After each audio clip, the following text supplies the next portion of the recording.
warahmatullahi wabarakatuh. Hamdan syukran lillah, assalatu wassalamu ala rasulillah sayyidi Maulana Muhammad ibni Abdillah, wala hawla wala quwata illa billah.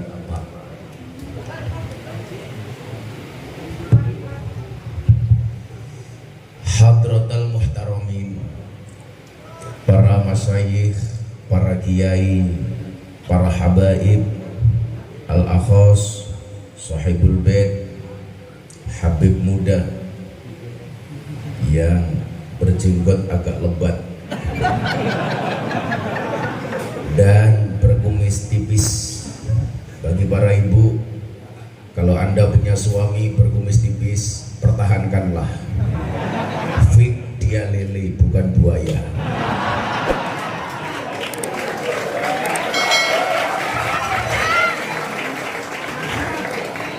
Habib Aqil bin Muhsin Alatas, Habib Ali, dan seluruh kiai yang saya takzimi, para pejabat yang berkenan hadir dalam semua tingkatannya, termasuk TNI Polri yang akhir-akhir ini mendapatkan banyak fitnah. Mudah-mudahan Allah kuatkan TNI Polri. Amin. Sahabat-sahabat Ansor Banser yang saya banggakan, hadirin hadirat, warga masyarakat yang dimuliakan Allah. Beli rawon, keliru rica-rica, saya datang ke Cirebon dengan membawa cinta.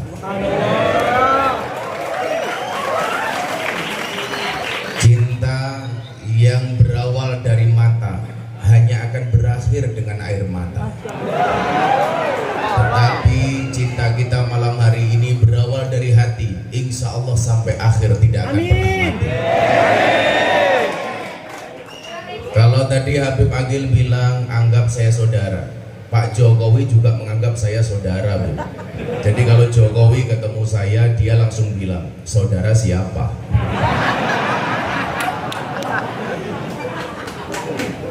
Apa bedanya teman, pacar, dan sahabat?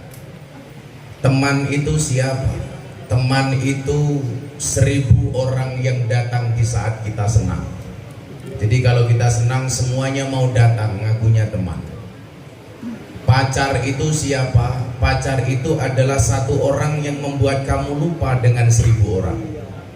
Tapi yang kita cari bukan teman, yang kita cari bukan pacar, tetapi yang kita cari adalah sahabat. Siapa itu sahabat? Sahabat itu adalah 1 orang yang bertahan di saat 1001 orang meninggalkan Anda. Itulah sahabat.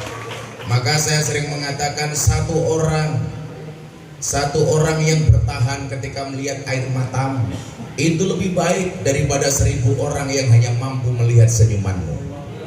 Maka malam hari ini Gus Miftah datang dengan membawa cinta.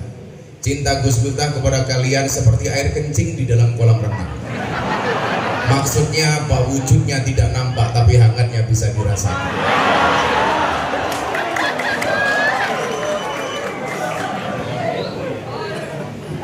Ngomong soal cinta, kita mengenal istilah mahabbah. Mahabbah. Saya meyakini pertemuan malam hari ini walaupun cukup mendadak, di saat sekian banyak jadwal harus tercancel gara-gara protokoler COVID, saya meyakini semua warga insya Allah menerapkan 4M di dalam kehidupan sehari-hari, menggunakan masker, menjaga jarak, mencuci tangan, dan yang keempat mentaati protokol. Untung nggak pakai N.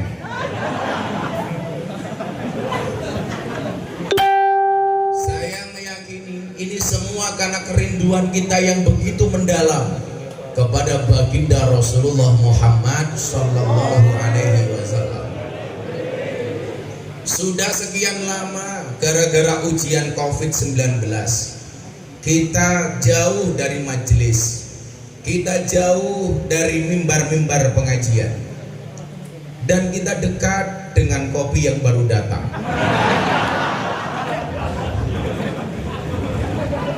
Kiainya viral, ya Allah, cangkirnya kecil banget. Menjijikan.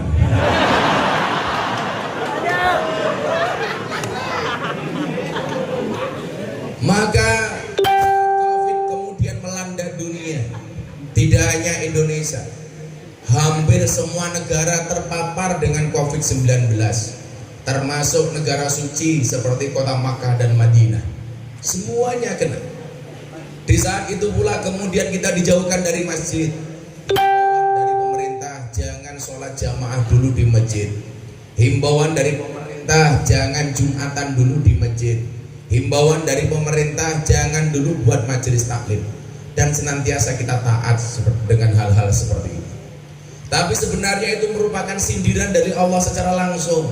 Kenapa kemudian dengan COVID kita hari ini jauh dengan masjid? Karena selama ini sebelum ada COVID kita sudah terlalu lama meninggalkan masjid. Kenapa kemudian ada himbauan dari pemerintah hari ini gara-gara COVID kita harus jauh dari majelis? Karena selama ini kita terlalu sering meninggalkan majelis. Selama ini kita lupa dengan masjid sebagai Baitullah. Bahkan kita menganggap Allah seperti ambulan. Apa? Hanya dicari ketika darurat saja. Kalau darurat baru ingat Allah. Kalau nggak darurat lupa dengan Allah. Maka sebenarnya ini hari ini sindiran. Kenapa kita selama ini terlalu jauh dengan masjid? Kenapa selama ini mic-nya kok mati-mati?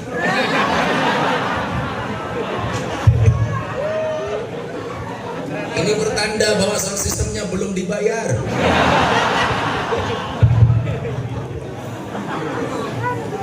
Tukang soundnya mana ini, Beb? Tukang sound, apa dibalik? Kamu ngaji saya sound di situ. Maka begitu hari ini COVID sudah sedikit mereda dan kita minta sama Allah mudah-mudahan COVID ini segera dihilangkan. Dan saya meyakini kalau ada majelis maulid di situ disebutkan nama Muhammad, saya teringat dengan firman Allah, wa ma kana Allahu liyu'adzibahum wa anta fihim. Sekali-kali Allah tidak akan pernah mengazab kita selama kemudian mulut ini basah dengan sholawat. Ketika kemudian hati ini mencintai nama Muhammad, saya yakin semua musibah itu akan sirna insya Allah. Amin.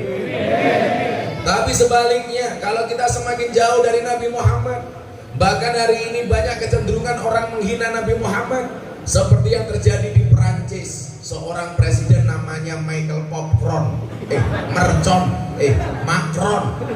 menghina Islam sebagai agama yang krisis, menghina Nabi Muhammad SAW. Dan saya termasuk orang yang pertama kali mengecam presiden Perancis, dan saya menuntut Pak Jokowi untuk mengecam presiden Perancis.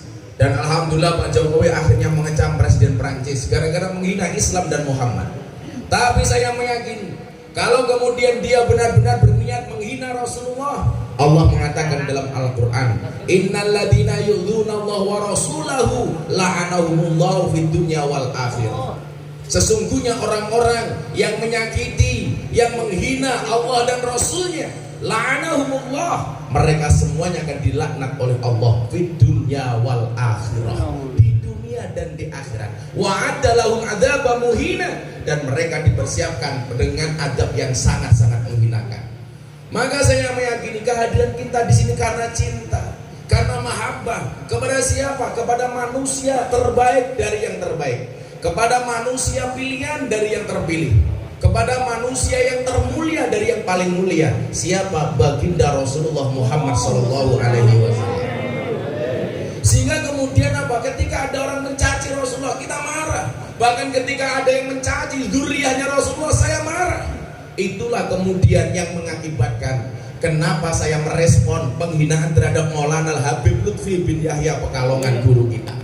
Saya tidak terima ketika Habib Lutfi dihina. Maka guru-guru semua telepon sama saya, Miftah, tolong kamu respon dengan baik, tolong kamu respon dengan cara yang baik. Maka saya merespon, karena yang dihina adalah guru saya, yang dihina oleh Mahir Atwalibi.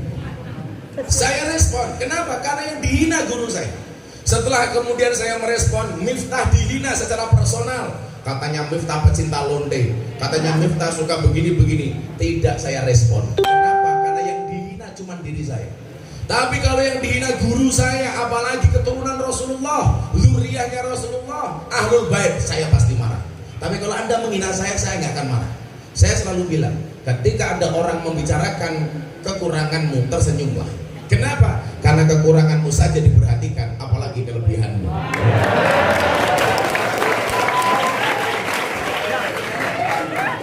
Saya nggak akan marah ketika kemudian dikatakan Miftah pecinta lonte, senang dengan lonte. Ya, saya senang dengan lonte. Kenapa?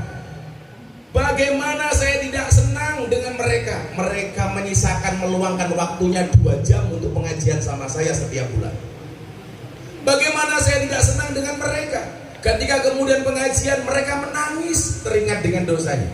Bagaimana saya tidak senang dengan mereka? Tahu-tahu mendekat ke panggung, abang saya mau pulang ke kampung, saya malu bekerja di sini.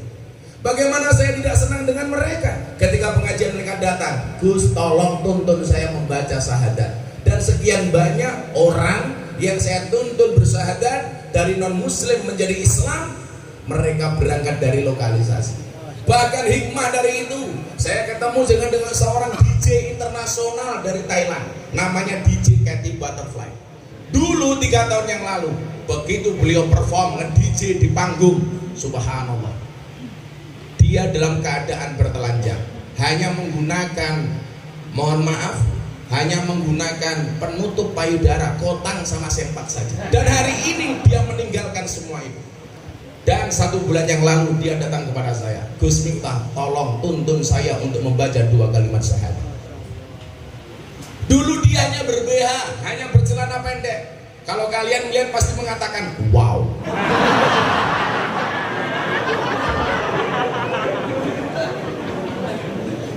Cowok hari ini memang kurang aja. Kalau lihat peluang cewek di luar, wow. Pulang lihat istrinya, weh. Tapi kemudian gara-gara pengajian saya di klub malam, saya berkenalan dengan beliau. Akhirnya hidayah itu datang.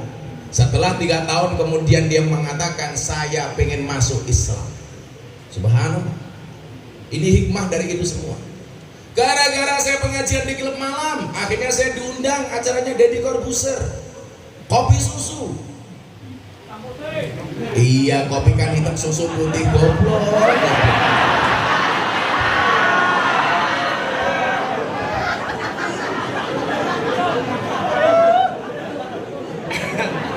Angel-angel.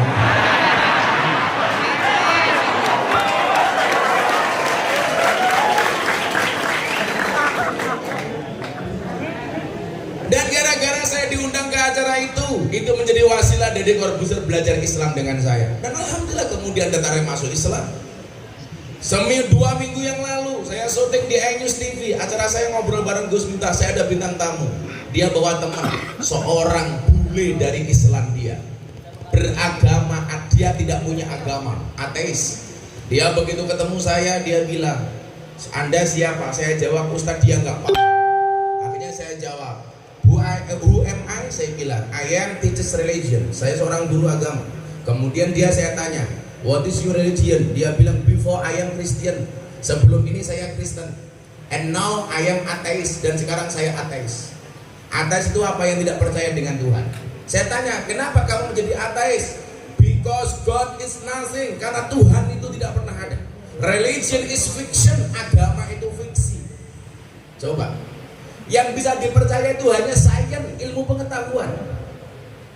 Ketika kemudian saya jelaskan, ini loh keberadaan Tuhan. Ini loh kenapa kemudian Islam mengajarkan untuk sholat 5 waktu. Hanya dalam waktu just 10 menit, hanya 10 menit.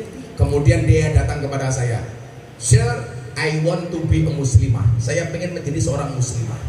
Kenal 10 menit, langsung dia jatuh cinta dengan Islam. Akhirnya saya tuntun mengumandangkan 2 kalimat syahadat.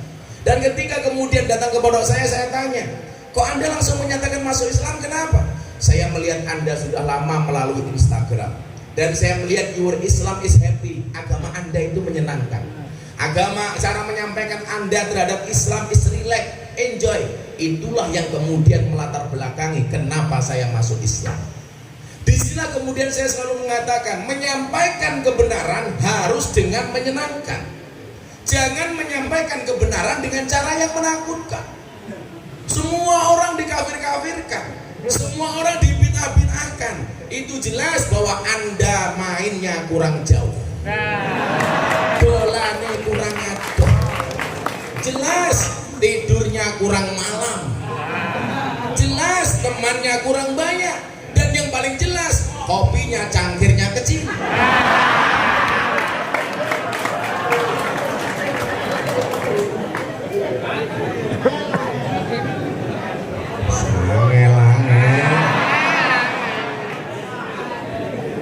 Panitia, tarik sis.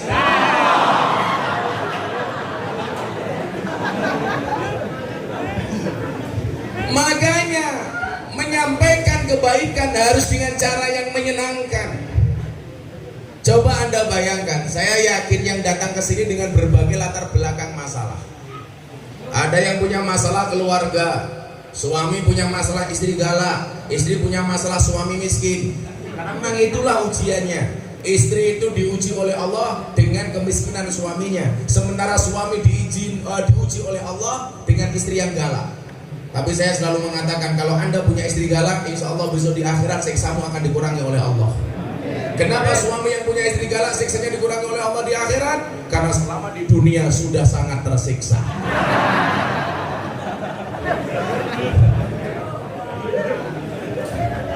Istri diuji dengan suami yang miskin, ini biasa, ya memang seperti itu. Saya yakin hari ini banyak yang punya masalah ekonomi gara-gara Covid. Tagihan banyak, cicilan banyak, gaji gak jelas.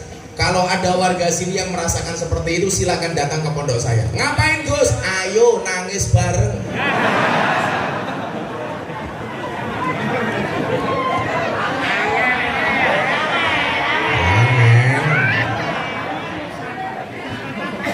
Yang muda-mudi barangkali punya masalah jodoh, masalah jomblo. Saya bilang, saya ditanya, Gus minta jodoh itu siapa? Jodoh itu adalah orang yang mau kamu nikahi. Karena secantik apapun kalau tidak mau kamu nikahi, berarti dia bukan jodohmu. Maka kalian santai saja, Allah menciptakan manusia berpasang-pasangan, betul? Dan itu artinya kalau kamu tidak punya pasangan, jelas kamu bukan manusia.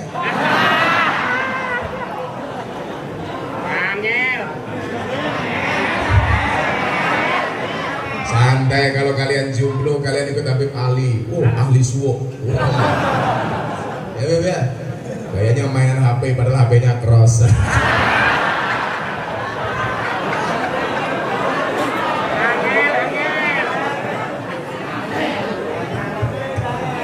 Apa Habib? Saya paling yakin kalau di Cirebon ini Habib yang paling makmur dan subur adalah Habib Ali. Dia badannya besar. Bahkan seawak wateng kabeh.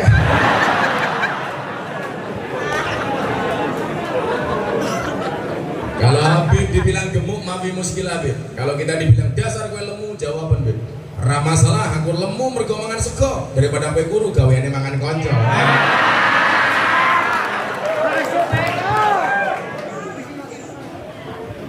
Jomblo. Sian amat. Nyamuk saja ditepuk pakai 2 belah tapak tangan. Masa cintamu bertepuk sebelah tangan?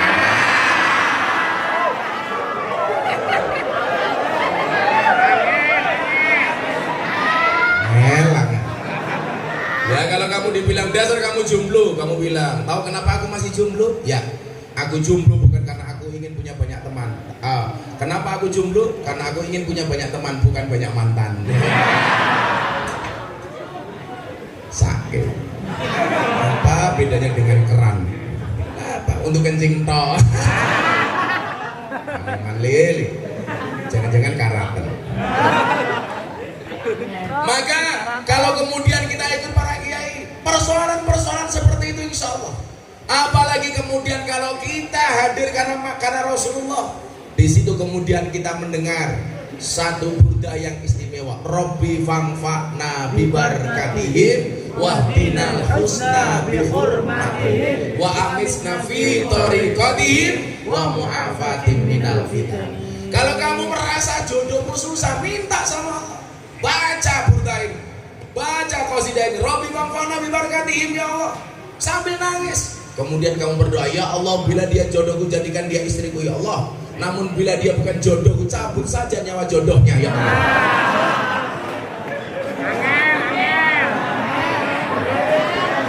Karena santri punya prinsip, kalah rupo menang dupo, kalah pangkat menang tirakat, kalah duit menang wirid, kalah kabeh mati bae.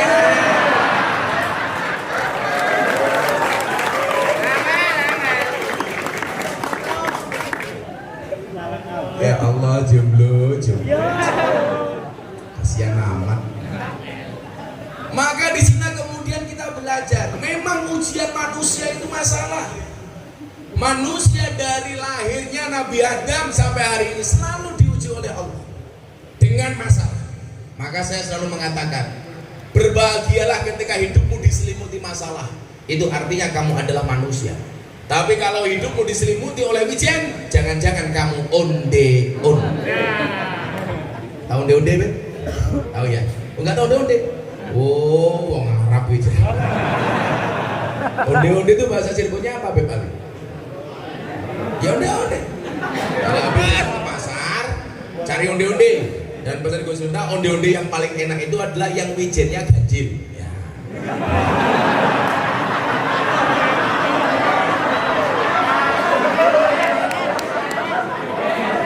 Itu kalau habis mau makan, wijennya dihitung dulu, Beb. Oh, 2.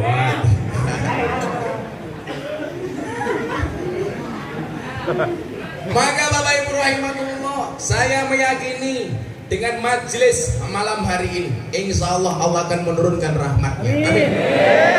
Allah akan menurunkan berkahnya. Amin. Allah akan menurunkan pertolongannya. Sehingga bangsa ini akan segera bebas dari COVID. Bangsa ini akan segera bebas dari corona. Walaupun saya tadi turun dari mobil, di belakang banyak corona. Komunitas rondo mempesona. Di belakang itu kan janda-janda itu. Maka kalau para jomblo, kamu ditakdirkan nikah dengan para janda, berbahagia. Kenapa? Karena janda itu minimal jujur, sudah tidak gadis lagi. Daripada kamu nikah dengan gadis tapi rasa janda.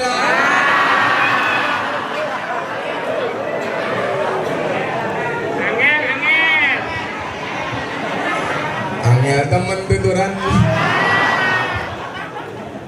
Kalau kalian nikah dengan janda, yakin tidak ada malam pertama, yang ada malam terusan.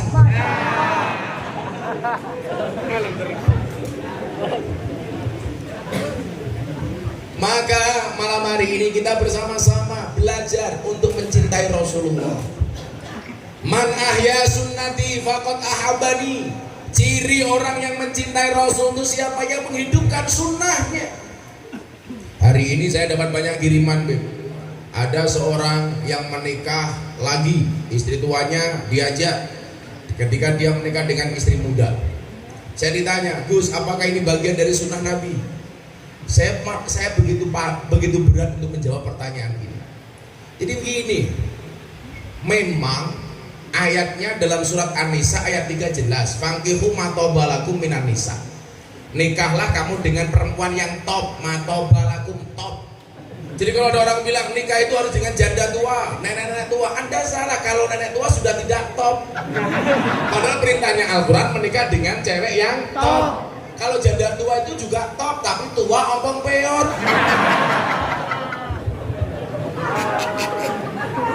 Berapa yang boleh dinikahi? Masna 2, wasulasa 3, waruba 4. Fa'in khiftum alla ta'dilu fawahidah. Kalau kamu merasa tidak bisa berbuat adil, ya satu saja. Lah saya ditanya, apakah poligami itu bagian dari sunnah Nabi? Poligami itu diperbolehkan oleh Al-Quran, tapi ketika dianggap sebagai sunnah Nabi, saya keberatan. Kenapa? Nabi Muhammad istrinya banyak. Yang pertama, fakta pertama, Nabi Muhammad menikah lagi setelah meninggalnya Siti Khadijah.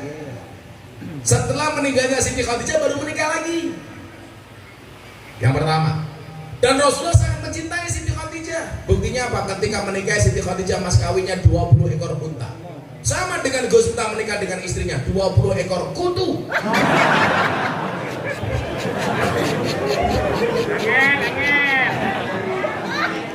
Cewek yang yang paling baik kata Rasulullah siapa? Cewek yang paling murah mas kawinnya. Tapi ini hadisnya cewek. Kalau hadisnya cowok, cari mas kawin seperti Kanjeng Nabi. Saya selalu mengatakan apa? Pasangan terbaik adalah bukan yang datang dengan segala kelebihannya, namun yang tidak meninggalkan kita dengan segala kekurangannya. Maka mama di belakang ingat, istri yang baik itu siapa? Istri yang siap diajak menderita oleh suaminya. Betul? Tapi ingat, suami yang baik tidak akan pernah mengajak istrinya menderita. Kalian harus paham, istri cewek itu suci seperti sajadah. Saya ulangi, jangan permainkan perempuan. Hargai wanita berapapun harganya.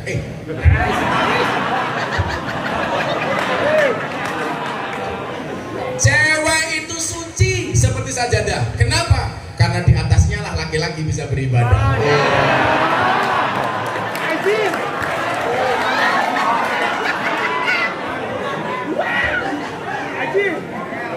Sabit. Selalu ala Nabi Muhammad.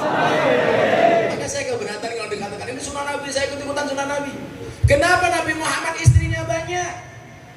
Karena setiap aktivitas Rasulullah harus direkam. Cara tidurnya, cara makannya, cara mandinya, bahkan cara berjinabahnya, semuanya butuh direkam. Yang kemudian ketika dicontoh oleh umat itu menjadi sunnah. Qauluhu wa af'aluhu wa takriruhu menjadi sunnah. Pertanyaan saya, kalau yang rekam cuma satu istri, nggak muat. Waktu dulu belum ada medsos, Kanjeng Nabi nggak pernah posting di Instagram. Saat itu belum ada Facebook. Beda dengan ibu-ibu di Ciledug, umur 60 tahun punya Facebook. Jam 10 malam suaminya belum pulang, posting status, aku kedinginan nih.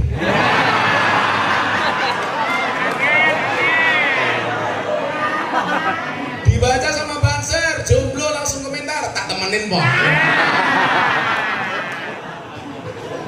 Beb Ali nimbrung ikut komentar, WK.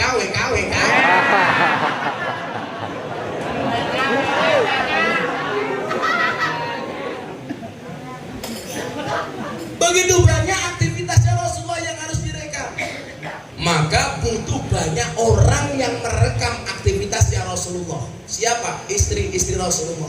Karena mereka adalah orang-orang yang dekat dengan Rasulullah. Ini saya pikir alasan yang paling nalar dan paling logis. Karena Kanjeng Nabi bagaimana kemudian menggambarkan di bak mandi, beliau mandi dengan istrinya. Siapa yang bisa menceritakan ke khalayak ke kita kecuali istrinya? Bagaimana cara tidurnya Rasulullah ketika di kamar? Siapa yang bisa menceritakan kecuali para istrinya? Dan semuanya harus disampaikan kepada umat. Kalau istrinya cuma satu, nggak akan muat memorinya. Nah pertanyaan saya, kalau di Ciledug ada tukang becak, istrinya banyak, pertanyaan Gus Miftah, saya mau rekam apa nih?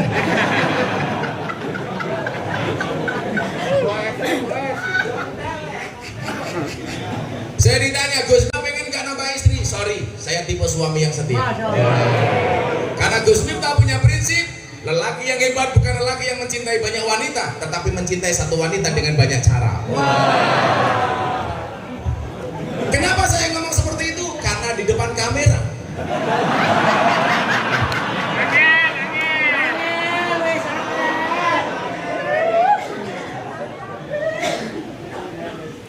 Maka saya kalau ditanya benar gak ini sunnah Nabi, saya pikir enggak.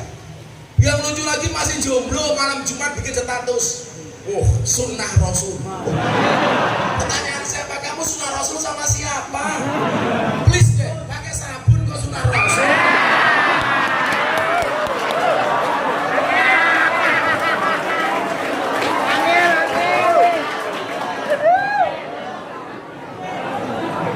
Itu namanya bukan sunnah Rasul.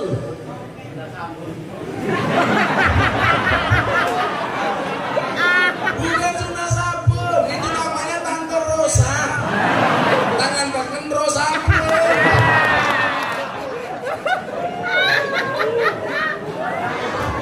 Malah nyanyi lagunya Gus Dur, uripe ayem rumangsa aman dununge rasa tandha yen iman sabar narimo najan pas-pasan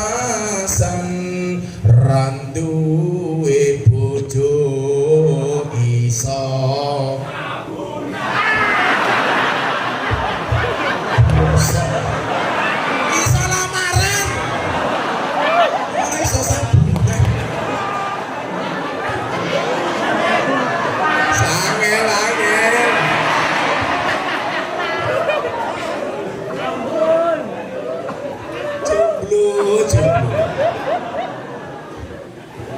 Maka malam hari ini kita akan belajar sunnah Rasul yang sederhana yang bisa kita contoh, supaya kita termasuk golongan man ahya sunnati faqad ahabani, yang menghidupkan sunnahku berarti dia mencintaiku. Wa man ahabani kana ma'i fil jannah, dan barang siapa yang mencintaiku maka dia akan bersamaku di dalam surga. Amin.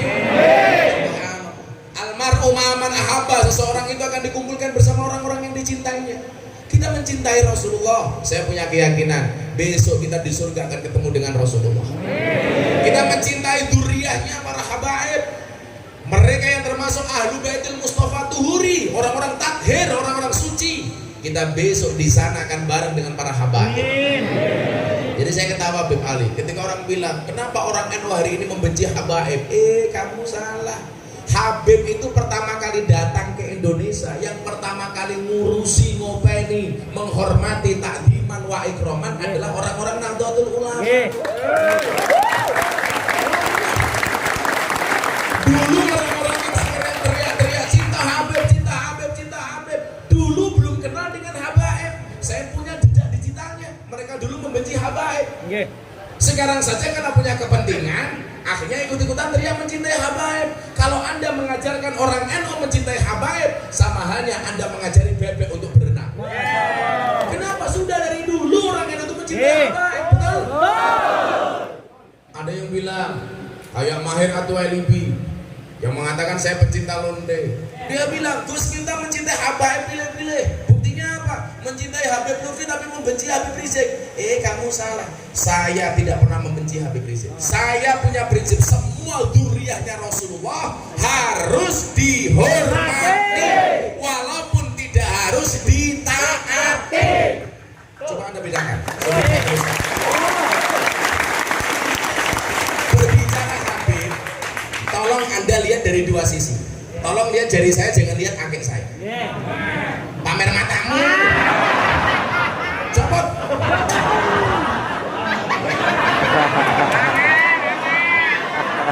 Malah mudah-mudahan ketinggalan. Pakai lagi. Pengajian kopinya cangkir kecil ini akan hadir. Kamu kalau melihat Habib, tolong lihat dalam dua sisi. Yang pertama sosok, yang kedua perilaku. Sosok habaibnya harus dihormati, tetapi perilakunya tidak harus diikuti, betul?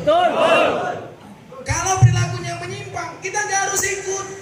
Perilakunya baik, kita ikut. Kenapa Gus Miftah ngefans sama Habib Lutfi? Satu, beliau guru saya dianggap murid sama beliau. Yang kedua, istrinya Habib Lutfi, Mama Salmah, itu masih satu nasab dengan saya. Sama-sama keturunan ke-9 dari Mbah Muhammad Besari Ponorogo. Muhammad Besari bin Anom Besari bin Abdullah Mursad bin Raden Demang bin Pangeran Demang bin Ratu Jekulo bin Brawijaya Limo. Saya sama Mama Salmah sama-sama keturunan ke-9 dari Muhammad Besari yang makamnya ada di Ponorogo. Kenapa saya mencintai beliau? Beliau orang tua ideologi saya. Bagaimana beliau mengajarkan saya untuk mencintai merah putih, betul? Habib Lutfi mengajarkan kepada kita untuk mencintai NKRI. NKRI harga kalau janda hilang bisa dicari.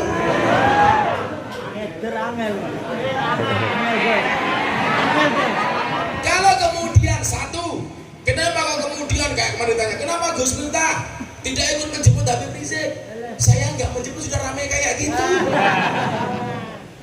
Saya tidak membenci beliau, dzurriyyahnya saya hormati sebagai habaibnya, tetapi saya tidak harus mengikuti perilaku. Karena dalam kitab Taklim disebutkan al-hurmatu khairum minat ta'ah. Hormat itu harus lebih didahulukan daripada taat. Beliau saya hormati, walaupun saya berbedakan pandangan politik dengan beliau. Contoh, umpamanya Pilpres, beliau milih Pak Prabowo, saya milih Pak Jokowi.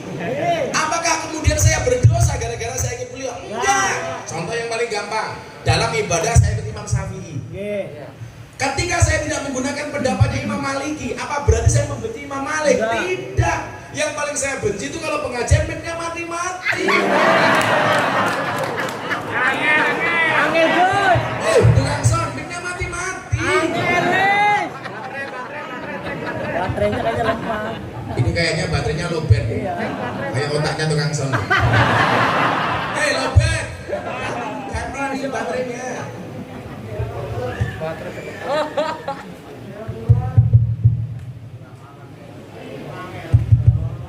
Ini nanti kita mau sholawatan masdol. Cek. Maka Bapak Ibu rahimakumullah, yang satu lagi lebih parah, Habib. Yo, makasih ya, Habib. Waduh, masa Habib malu jadi tukang mie?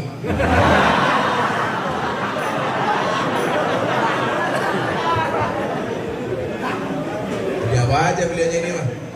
Kalau Habib Ali nggak akan marah dibilang tukang obat ya, Habib ya. Cek. Maka tolong dibedakan antara taat dengan hormat. Kita harus menghormati beliau-beliaunya, tetapi tidak harus mentaati beliau-beliaunya.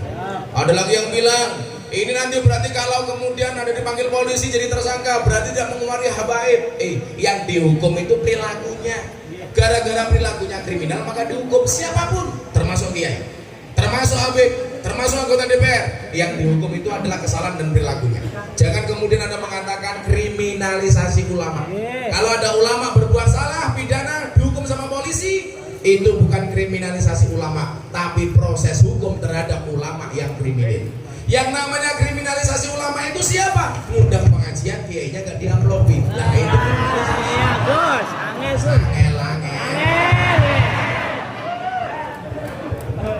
Falas, Bib. Cek. Sama bosoknya, Bib. Nah, ya sebelum saya lanjutkan bagaimana kita mencintai Rasulullah, kita selawatan bareng-bareng supaya anak hadroh ini bisa berselawat. Ayo.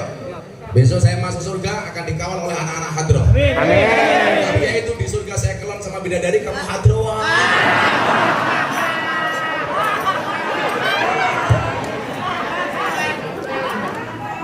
Karena yang datang muda-muda, sholawatnya anak muda aja, Bib. Minta lagu baru apa lagu lama? Lagu baru belum jadi. Yuk sholawatan yuk. Shallu ala Nabi Muhammad. Ditinggal Rabi versi Gus Miftah. Atiku rasane lara, nyawang konco ado karo agama.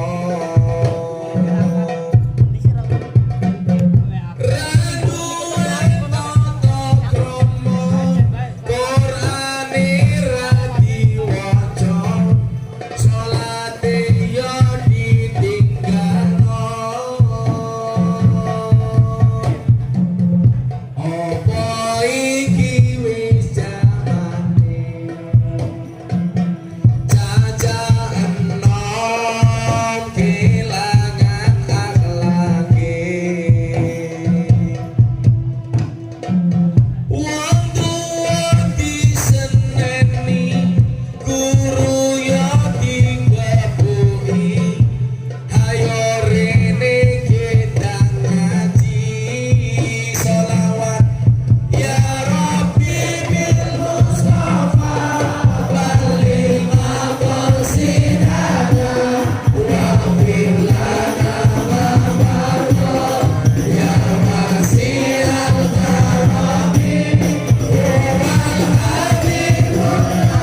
Aturannya berhenti, jangan lebih kencang, lintas.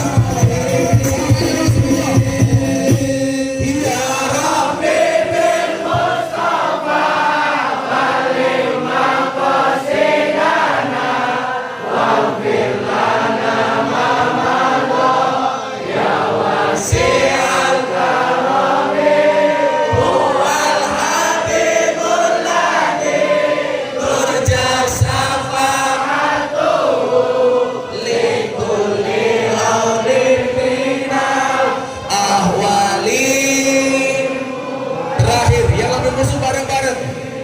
Ya Rabbi bil Mustafa balik maqasidana waghfir lana ma madha ya wasi'al karami huwal habibul ladzi turja syafa'atuhu likulli haulin minal ahwali muqtar. Sallu ala Nabi Muhammad. Beb Ali di situ teriak, ho ah ho ah. Lanjut. Los dong dan lanjut lemu maksiat tutup no seneng rasa mikir akhirat nanging ngelingono yen Israel nakono kabarmu tandane iku ora rindu nanging pengen banget jabut nyawamu. Sallu ala Nabi Muhammad. Ya Rabbi salli ala Muhammad. Ya Rabbi salli alaihi wasallim. Ya Rabbi salli ala Muhammad. Ya Rabbi salli alaihi. Ya Rabbi salli alaihi wasallim. Ulangnya lebih kencang bareng-bareng. Ya Rabbi salli ala Muhammad. Ya Rabbi salli alaihi wasallim. Ya Rabbi salli ala Muhammad. Ya Rabbi salli alaihi. Ya Rabbi salli alaihi. Versi asli nih. Los dong dan lanjut lemu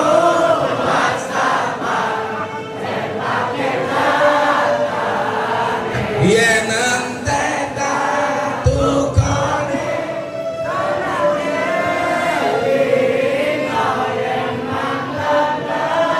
kono kabaku tanggane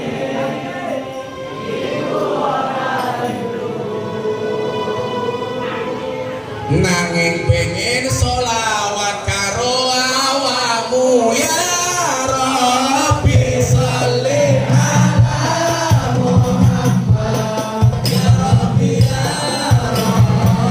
salli alaihi wasallim. Ya Rabbi salli ala Muhammad. Ya Rabbi salli alaihi. Ya Rabbi salli alaihi wasallim. Sallu ala Nabi Muhammad. Kalau aku ngecah lagi beda. Lien aku sebetulnya suwe-suwe melumah nuruti kekarepanmu sak wayah-wayah biyen wis wanti-wanti aja mlebu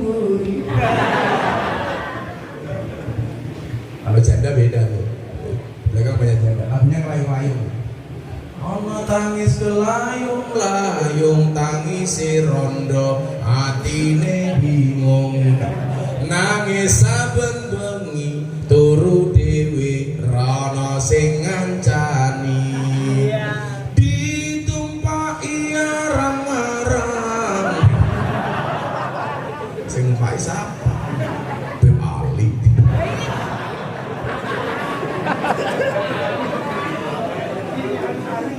Intinya Habib Ali. Habib, istrinya berapa, Habib? Empat. Empat, Habib.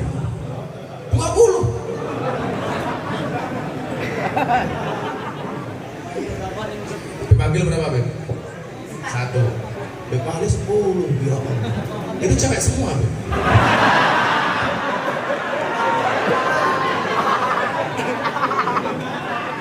Ngeri sekali, Habib. Ramuannya pakai apa, Habib? Ramuan Madura, Habib. Enggak perlu beda. Yang asli aja. Kan gue cilik enggak ya.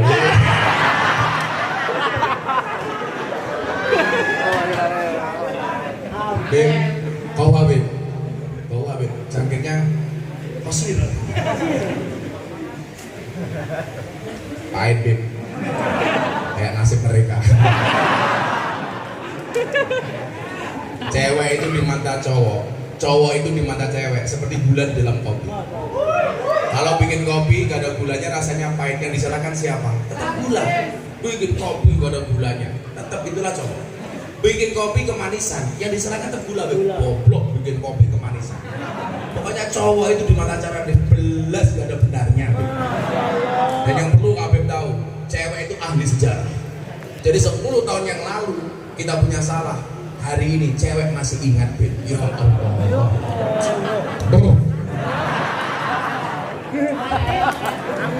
Kamu tahu bedanya cowok sama cewek? Cewek itu kalau menangis yang ditutup mulutnya. Cowok kalau menangis yang ditutup matanya. Kenapa cewek kalau menangis ditutup mulutnya? Karena cewek tahu dosa mereka berangkat dari mulut. Tapi kalau cewek dia menangis yang ditutup matanya. Kenapa? Cowok sadar dosa cowok itu paling banyak dari mata.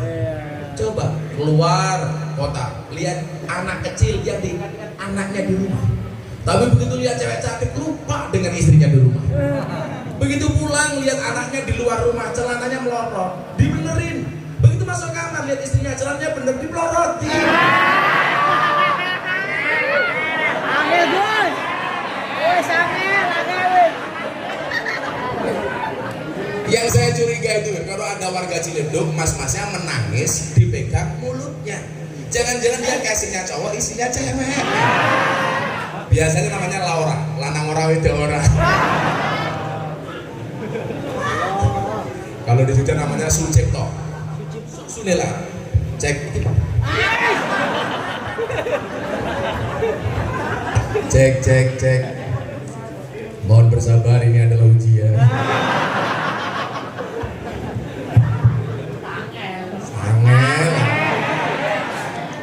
Maka malam hari ini kita akan belajar bagaimana mencintai Rasulullah Shallallahu Alaihi Wasallam, walaupun dari hal-hal kecil. Termasuk salah satunya adalah mencintai dzurriyyahnya Rasulullah. Karena saya pernah membaca begini, la yuhibbuna ahlul bait illa mu'minun taqi. Tidaklah mencintai kami para ahlul bait kecuali orang-orang yang beriman dan bertakwa. Wala yabghaduna ahlul bait illa munafiqun syaqi, dan tidaklah membenci ahlul bait kecuali orang-orang munafik yang pegang mic.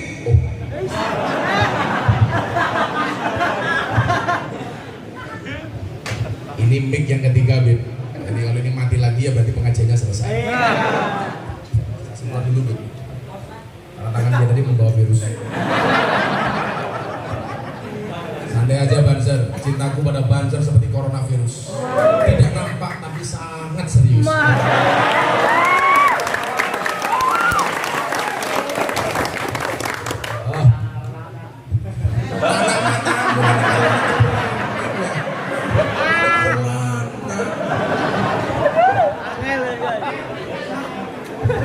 Kamu jomblo ya?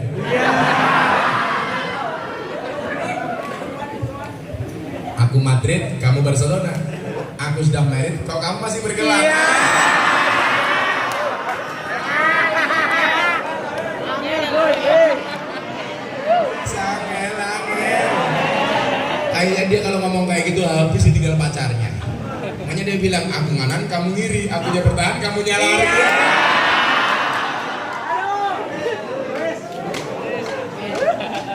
Anda tahu manusia itu memiliki berapa sendi? Manusia itu memiliki 360 sendi. Dan sendi yang paling menyakitkan adalah sendirian.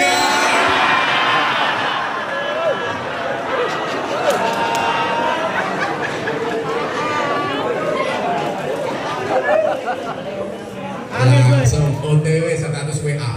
Iya. Angel Gus. Saya ulangi, la yuhibbuna ahlul bait illa mu'minun taqi. Tidaklah mencintai para ahli bait kecuali mereka orang yang beriman dan bertakwa. Wala yabghuduna ahlul bait illa munafiqun syaqi. Sebaliknya, tidaklah membenci para ahlul bait kecuali mereka orang munafik dan orang durhaka. Maka nggak ada ceritanya kita membenci zuriyahnya Rasulullah, nggak ada ceritanya. Kita semuanya mencintai Habib Ali. Walaupun saya ngiri dengan beliau, saya 1 dia 10. Oh dua ya Beb. Kalau saya ini Beb, kelasnya hanya seperti tikus, keluar masuk lubangnya cuma 1.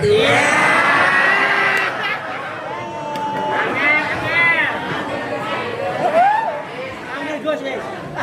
Kalau Habib Ali punya seperti lagunya Happy Asmara, Dalan Liane. Iya. Ijazahkan Beb, supaya juga mampu Beb. Saya sebenarnya sih mampu, ya, tapi saya selalu mengatakan di balik lelaki yang kuat ada istri yang hebat, betul? Betul. Dan di balik istri hebat ATM-nya 4. Iya. Kalau nggak punya ATM 4 jangan macam-macam Beb. Tapi saya sendiri tidak mengatakan seperti itu. Di belakang lelaki yang sukses akan ada banyak mantan yang menyesali. Kok aku nggak jadi sama Beb Ali ya? Begitu Beb Ali gemuk,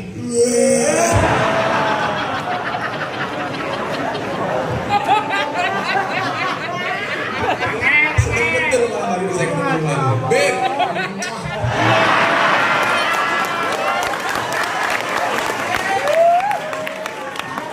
dan saya tahu sarung yang dipakai sama Beb Ali ini pasti sarung gajah duduk.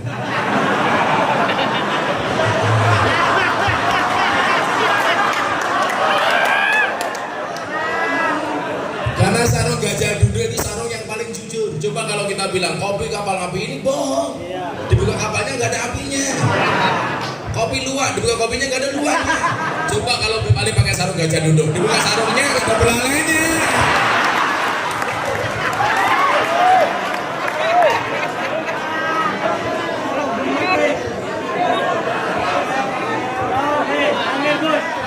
Angel. Beb, saya itu pernah bertanya Beb sama pengelola kebun binatang yang ngurusi gajah.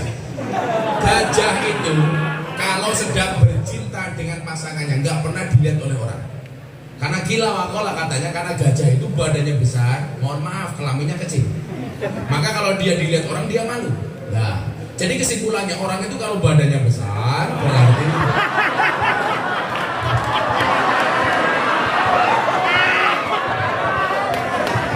Gus, angel Gus.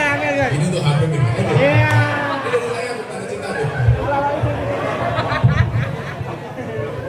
Ya, saya nggak bilang kalau badannya besar berarti burungnya kecil. Dua. Mudah-mudahan yang jomblo menular. Amin. Sejomblo-jomblonya kalian insya Allah akan segera berakhir. Amin. Gimana berakhirnya kalau tidak di pelaminan, minimal di pemakaman. Kalau kamu itu punya pacar, kamu katakan sama dia, kalau jodoh pasti ketemu di pelaminan. Sebagai apa? Sebagai tamu. Sallallahu alaihi Muhammad. Dari ahli warisnya, dari para turun-turunannya. Kenapa? Kita memandang wajah habaib saja, subhanallah, begitu indah. Bagaimana ketika kita memandang Rasulullah Muhammad SAW yang dikatakan sebagai apa? Khairul bariyah nadroh ilaiha. Wajah yang paling enak dipandang adalah wajahnya Rasulullah. Kita coba melihat wajahnya Habib Umar, menyenangkan. Kita melihat wajahnya Habib Lutfi, menyenangkan. Bagaimana kemudian kita memandang Rasulullah, datuknya Subhanallah. Maka saya tersinggung ketika ada orang menggambar tentang wajahnya Rasulullah. Kenapa? Karena jelas itu bertentangan dengan syariat Islam. Kenapa? Dikatakan Nabi Yusuf Nabi yang paling tampan. Setampannya Nabi Yusuf masih bisa digambarkan, tetapi ketampanan Nabi Muhammad tidak bisa digambarkan. Maka kalau ada orang menggambar Rasulullah, berarti dia menghina Islam. Nabi Yusuf ketampanannya tidak ada separuhnya dari Rasulullah Muhammad SAW. Maka tidak bisa digambarkan. Makanya hari ini kalau ada orang membuat karikaturnya Kanjeng Nabi, ya saya marah. Kenapa? Karena berarti dia menghina Rasulullah. Anda boleh menghina saya, tapi Anda tidak boleh menghina Rasulullah. Ketika engkau menghina saya tidak akan tersinggung. Tetapi ketika engkau menghina Rasulullah, saya pasti akan tersinggung. Makanya ketika Habib Lutfi dihina seperti itu di Twitter, saya marah. Walaupun kemudian dijawab, itu gara-gara ada orang mancing-mancing saya soal menggunakan serban di atas kepala. Pertanyaan saya, kenapa yang kamu posting gambarnya Habib Lutfi? Cukup gambarku yang kau hinakan, jangan kau hinakan Habib Lutfi. Karena beliau satu, Presiden Jakman. Sedunia presidennya Habib Lutfi. Satu. Yang kedua, Sekjen Ulama Salaf sedunia Habib Lutfi. Ulama tasawuf sedunia Habib Lutfi. Yang ketiga, posisi beliau sebagai One Team Press, Dewan Pertimbangan Presiden. Kalau Anda menghina berarti menghina bangsa Indonesia. Kalau Anda menghina Habib Lutfi berarti menghina kami para jamaahnya, betul? Makanya saya marah. Setelah itu kemudian diserang saya nggak akan marah. Saya langsung diserbu 9.000 komentar di kolom komentar Instagram saya. Banyak yang menghujat saya. Apakah saya marah? Enggak. Kenapa? Karena komentarnya tidak pernah saya baca.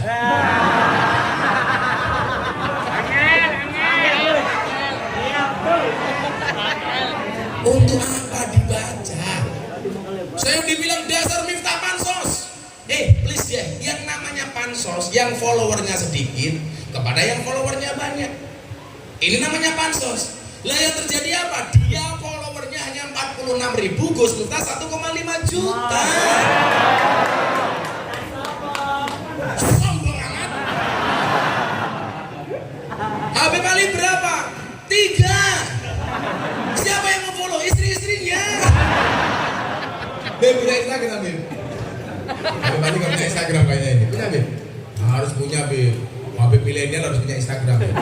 Begitu Habib Ali punya Instagram, langsung di follow sama yang helwah. Masya Allah.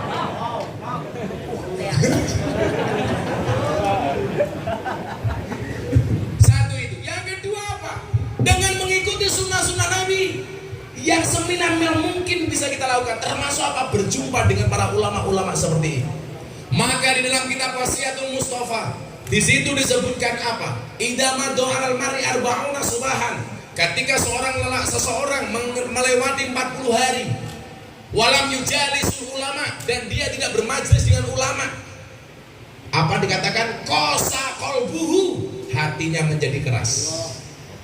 40 hari kita tidak berjumpa dengan ulama, tidak menghadiri majelis ulama, maka dikatakan kosa qalbu, hatinya menjadi keras.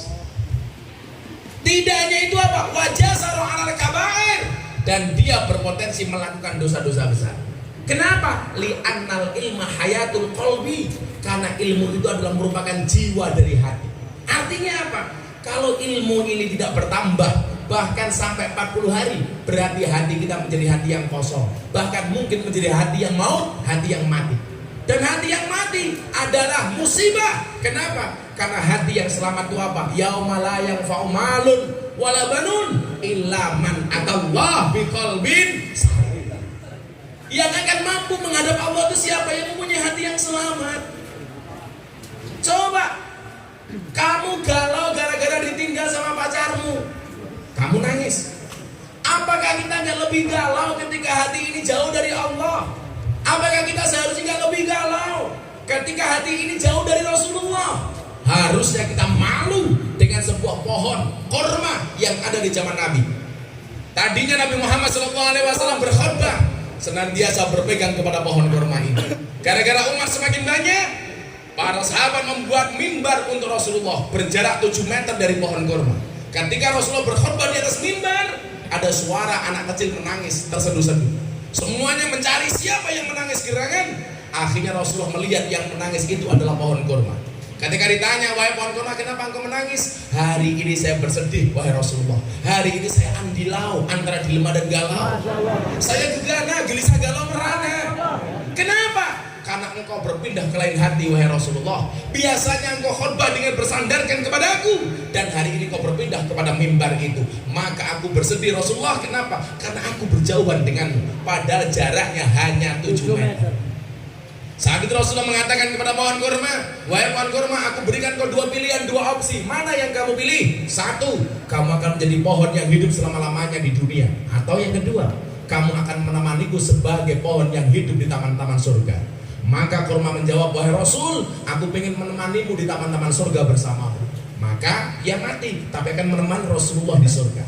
Coba Anda bayangkan, hanya 7 meter, pohon kurma jauh dari Rasulullah. Dia menangis. Hari ini kelakuan kita jauh dari Rasulullah. Hati kita gak pernah menangis. Hari ini kelakuan kita jauh 180 derajat dari Rasulullah. Tapi kita membangga-banggakan diri sebagai umatnya Rasulullah. Rasulullah tidak pernah mencela orang. Mulut ini senantiasa mencela orang. Kita masih bangga mengaku sebagai umatnya Rasulullah. Lucunya lagi apa? Ketika kita difitnah, ketika kita dibenci oleh orang lain, kita mengatakan dengan gampangnya, gak masalah saya dibenci. Kenapa? Karena Nabi Muhammad pun juga dibenci. Please deh, ini perumpamaan yang salah. Kalau Nabi Muhammad dibenci, jelas Muhammad benar, yang membenci salah. Yang memusuhi Rasulullah pasti salah, Nabi Muhammad pasti benar. Tapi kalau kita yang dibenci, bisa jadi musuh kita benar, kita yang salah. Atau sebaliknya, kita yang benar, musuh kita yang salah. Jadi kalau Anda kemudian dibenci sama orang, dan Anda mengatakan, gak apa-apa saya dibenci sama orang, karena Rasulullah juga dibenci. Salah. Itu perbandingannya baina sama wasumur sad. Terlalu jauh, Pak. Ketika kita dihasut sama orang, gak apa-apa, Rasulullah juga dihasut. Yang menghasut Rasulullah pasti orang salah, sementara Rasulullah pasti benar. Sementara kalau kita dihasut, bisa jadi kita benar, bisa jadi kita salah. Maka kejauhan seperti ini, kenapa kita tidak pernah merasakannya? Kenapa kemudian kita membangga-banggakan diri sebagai umatnya Nabi, sementara kelakuan kita tidak seperti Nabi? Nabi Muhammad tidak pernah mengajarkan mencela orang ketika bermajelis. Hari ini mulut senantiasa mencela. Saya selalu mengatakan begini, Miftah bukan manusia yang sempurna. Saya sering mencela orang, saya sering membenci orang. Bagian dari kesalahan saya, dan saya mengakui. Maka ketika saya dibully, saya dibenci, saya dicaci, sebagai introspeksi saya, bahwa saya juga salah. Saya salah. Saya suka menyindir, iya. Makanya saya ketika disindir saya diam. Kenapa? Barangkali ini balasan Allah kepada saya. Maka tidak ada hari ini umatnya Rasulullah membenci siapapun. Saya gak ingin kalian membanding-bandingkan para habaib. Semua habaib punya mazhab masing-masing. Mereka harus kalian hormati walaupun tidak harus kalian taati. Sama halnya ketika kalian tidak boleh membanding-bandingkan para kiai. Kenapa? Karena kiai punya kelebihan masing-masing. Saya mampu melakukan satu hal dan saya tidak mampu melakukan hal yang lain. Demikian juga para kiai. Kenapa berbeda-beda? Jelas karena kiai itu ahli warisnya para nabi. Nabi itu jumlahnya berapa? 124.000 nabi. Warisannya beda-beda. Ada yang mendapatkan warisan Nabi Sulaiman, kaya, seperti Ustadz Yusuf Mansur, kaya. Ada yang mendapatkan warisan Nabi Dawud, kekuasaan, seperti Kiai Ma'ruf. Makanya kalau kalian ditanya, kamu santri pengen jadi apa? Please ya, santri bisa jadi presiden, Gus Dur. Santri bisa jadi wakil presiden, Kiai Ma'ruf. Santri bisa jadi wakil gubernur, Gus Yasin. Santri bisa jadi gubernur, Khofifah. Santri bisa jadi kiai viral.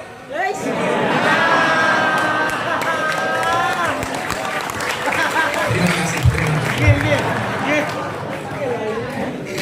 Santri bisa istrinya banyak.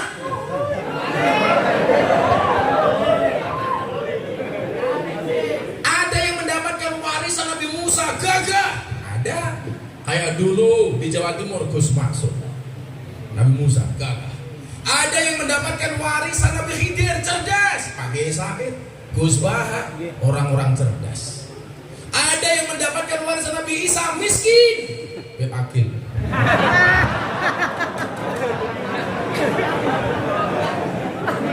Beda-beda. Saking miskinnya Nabi Isa itu apa, makannya cuma rumputan dan daun-daunan. Miskin. Coba. Semuanya warisannya masing-masing, tidak bisa disamakan.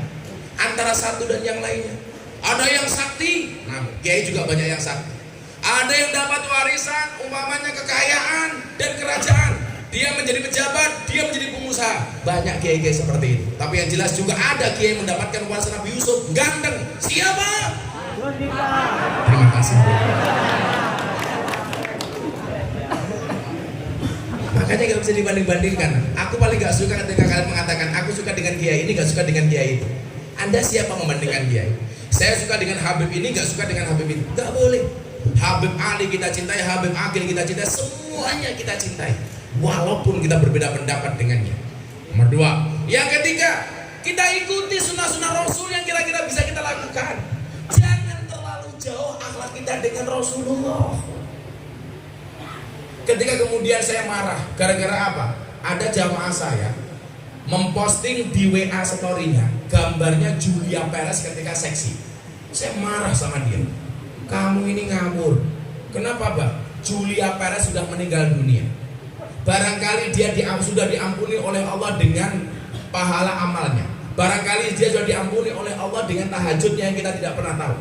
Barangkali dia diampuni dan mendapatkan rahmatnya Allah gara-gara sedekahnya. Kok kita masih bermaksiat dengan fotonya?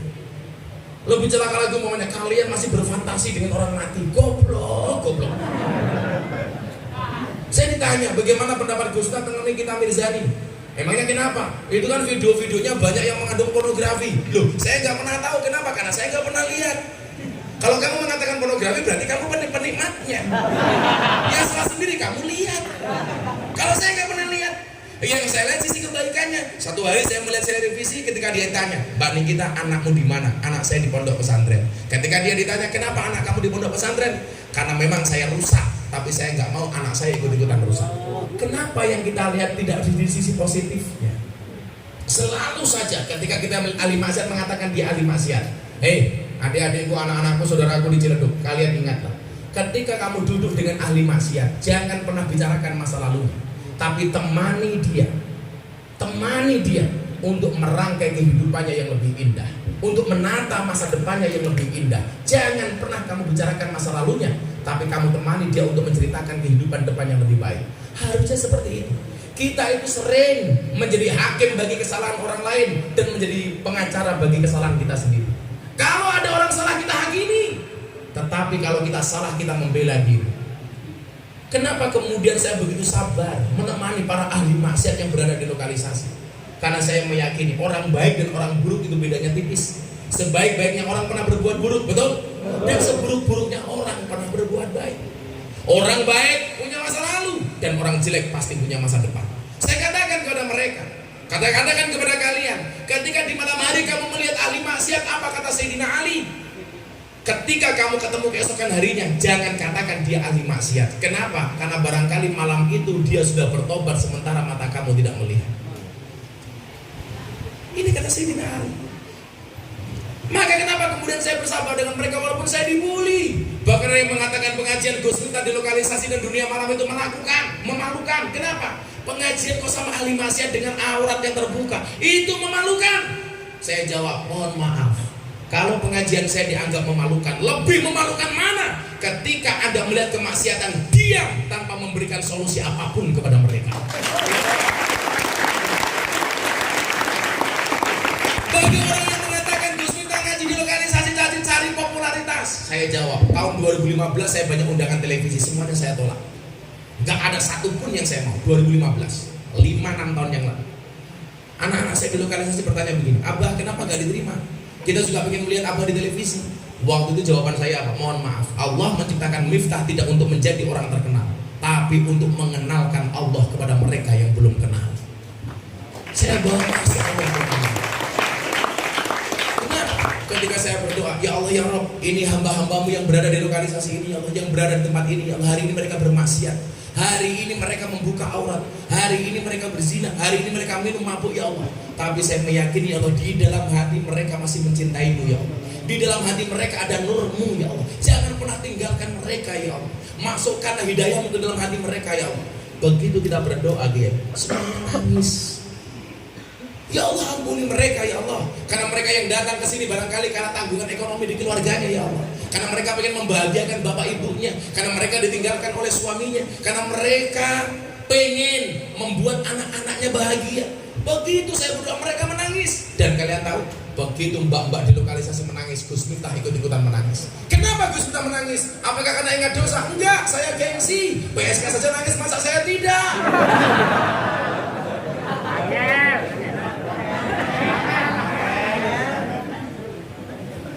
Kenapa kita jadi hakim bagi mereka? Padahal Rasulullah itu baik kepada orang yang baik dan baik kepada orang yang tidak baik. Rasulullah sama orang baik dibaiki, orang yang tidak baik sama Rasulullah tetap dibaiki. Sementara kita selalu saja ghibah. Ya mohon maaf, ketika kita menceritakan Nikita Mirzani umpamanya, dengan segala umpamanya maksiatnya, kalau toh yang kita bicarakan itu benar, itu tetap ghibah. Dan kalau salah itu adalah fitnah. Itulah yang dikatakan Rasulullah, atadruna mal ghibah? Apakah kalian tahu ghibah itu apa? Para sahabat kemudian menjawab, Allahu wa rasuluhu a'lamu. Allah dan Rasulnya yang lebih tahu. Apa kata Rasulullah? Ketika kamu menyebut-nyebut nama saudaramu, itu adalah ghibah. Kemudian para sahabat kembali bertanya, kalau yang saya katakan benar Rasulullah, apakah ini tetap ghibah? Apa sabda Rasulullah? Kalau toh benar, itu tetap ghibah. Dan kalau salah berarti Anda fitnah. Padahal dikatakan al-fitnah itu asyaddu minal qatl.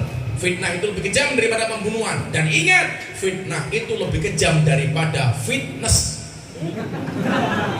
Kayak Habib Agil di fitness, badannya fit, hatinya ngenes.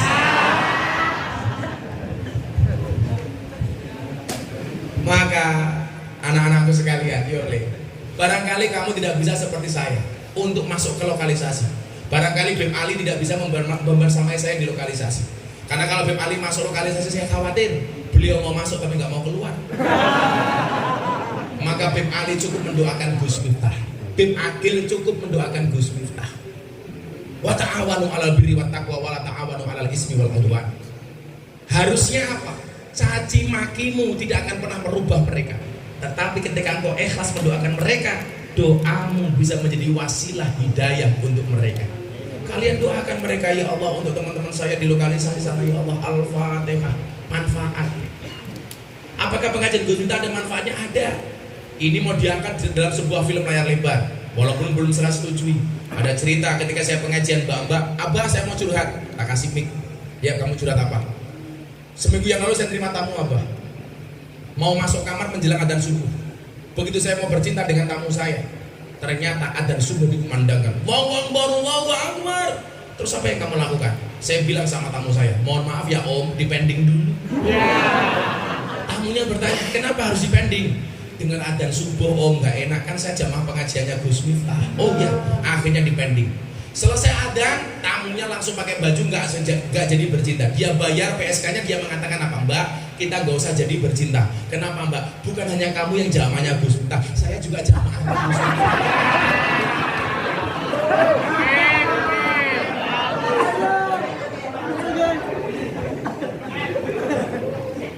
Coba gara-gara ngaji mereka malu ketemu karena sama-sama jamaah.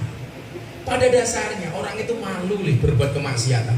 Maka ketika Rasulullah bertanya, ditanya, ya Rasulullah, mahwal ismu, wahai Nabi, dosa itu apa? Apa jawaban Rasulullah? Al ismu mahaka fi sadrika wa karita ayatoli alaihin nas. Dosa itu adalah satu perbuatan yang ketika kamu lakukan hatimu merasa tidak nyaman dan kamu khawatir dilihat oleh orang. Jadi kalau saya sering pengajian di lokalisasi, tahu ada tamu datang, saya masih pengajian, tamunya langsung sembunyi. Aduh, ada Gus Miftah. Gak ada. Orang masuk lokalisasi, saya baru pengajian langsung teriak, Gus, aku mau itu. Tolong dibayari. Rumah tamu. Malu, Pak. Gak ada Pak, orang yang sedang bermaksiat. Mereka punya rasa malu. Makanya sekali lagi, jangan pernah kita menghakimi orang. Itulah akhlak yang diajarkan oleh Rasul. Yuk, semangat mengaji yuk. Sudah 12:30. Bawa HP semuanya. Yuk, kita selawatan NKRI. Shallu ala Nabi Muhammad. HP-nya semuanya diangkat. Yuk, barangkali lebih bersih lampunya dimatiin. Kalau nggak bisa mati, dibuka saja.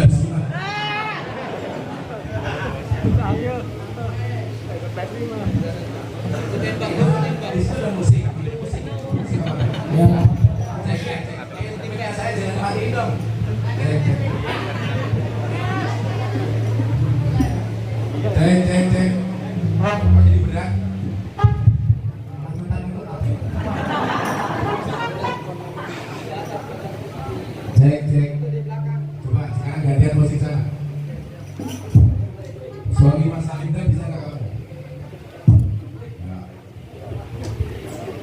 Ya, semuanya diangkat. Sama-sama kita minta syafaatnya Rasulullah. Ini sinar HP gak ada apa-apanya dibandingkan nurnya Muhammad. Mudah-mudahan semuanya menjadi wasilah kita semuanya mendapatkan nur Muhammad Sallallahu Alaihi Wasallam. Amin. Anak-anak musik bisa lagu Sholli Wasalinda. Sampai malam Jumat. Saya ikuti aja. Bandnya yuk. Itu pasti HP-nya cross. Kelihatan. Flashnya redup. Yuk. Shallu ala Nabi Muhammad. Gerakan ke sana dulu. Sana mana, Bib? Sana mana? Selatan. Digerakkan Kang Idul dulu ya. Sholli wa sallim daiman. Kurang keras sholli wa sallim daiman. Wal ali wal ashabi man. Wal ali wal ashabi man qad wahada. Musik sholli wa sallim daiman. Allah Allah sholli iman. Wal ali wal ashabi man. Wal ali wal ashabi man qad wahada. Saben malam Jumat ahli kubur mulih nang omah kanggo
kejayaan bangsa Indonesia.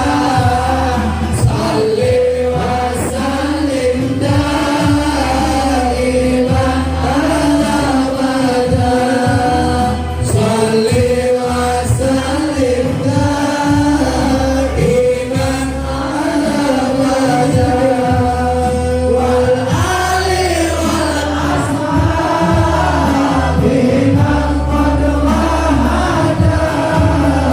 Wal ali wal ashabi kami cinta tanah air Indonesia. Kami bangga jadi bangsa Indonesia. NKRI akan selalu kami jaga demi kejayaan bangsa Indonesia. Salli wa sallim daiman abada. Salli wa sallim daiman abada. Wal ali wal ashabi man qad wahada. Wal ali wal ashabi man qad wahada. Sallu ala Nabi Muhammad.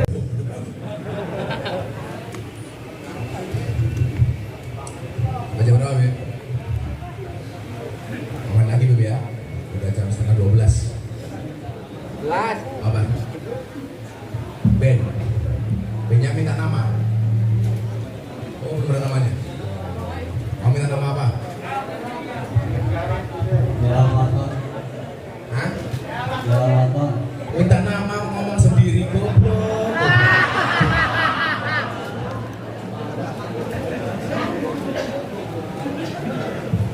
Yang kasih nama Sautun Nida. Namanya Regi Sepadut.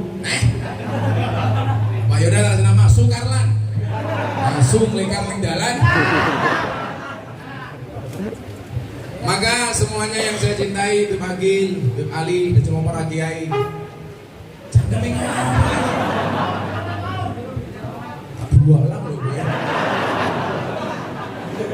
Kan aku kaget. Bawa sini tisunya malah dipek. Angel. Gue cowok semua, waduh. Batangan. Cek. Soalnya jangan mati-mati dong. Gua aja, kamu tahu nggak fungsinya ini apa? Jadi kalau soundnya jelek, ngekret jangan. Maka saya yakin anak-anakku semuanya, kalian masih muda-muda. Saya selalu membuka tangan untuk semua orang mau hadir ke pesantren saya. Saya ngopeni anak-anak nakal, anak-anak jalanan yang terpinggirkan, tidak diopeni di rumah masyarakat. Saya anak keluar dari penjara, pengen datang ke pondok saya boleh, bertato semuanya boleh, karena kecintaan saya terhadap agama ini. Saya hanya bisa memberikan sumbangsih sebagaimana yang saya bisa lakukan. Anak-anak dari Jawa Barat, dari Jawa Timur, Jawa Tengah, mereka yang dicap anak-anak nakal, saya openi. Anak-anak bertato di pondok saya banyak banget, Bib. Bahkan kemarin ada di Jawa Timur, orangnya gendut kayak Bib Ali. Saya buka perutnya, subhanallah ada tatonya. Apa tatonya? Beduk. Saya tanya, itu tato apa? Tato beduk. Kenapa menurut kamu kasih tato beduk? Karena saya cinta dengan NU. Itu tato beduk. Iya Kiai. Bukunya di mana? Bawahnya.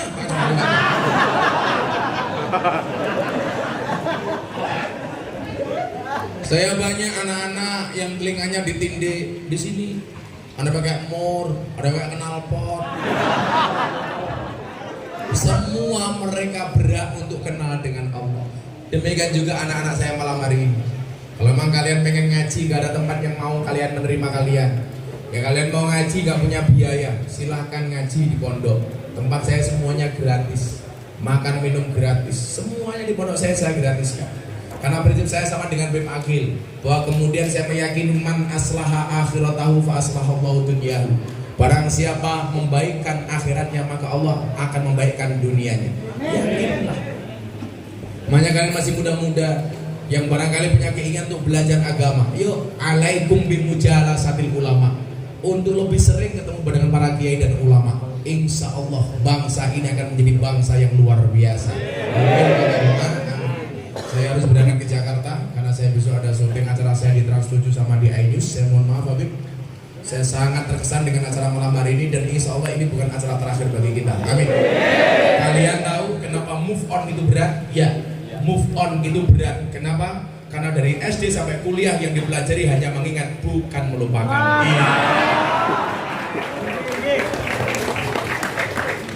Maka saya yakin malam hari ini saya akan susah move on dari acara ini. Dan sama-sama minta sama Allah dengan selawat-selawat kita, mudah-mudahan majelis-majelis kembali normal. Amin. Mudah-mudahan para guru-guru kita diberikan kesehatan. Amin. Mudah-mudahan dilindungi oleh Allah Subhanahu wa taala. Dan kalian tahu kenapa kaca mobil bagian depan itu pasti lebih besar daripada kaca spion? Jawabannya sederhana. Karena masa depan bangsa Indonesia lebih besar daripada masa lalunya. Terima kasih.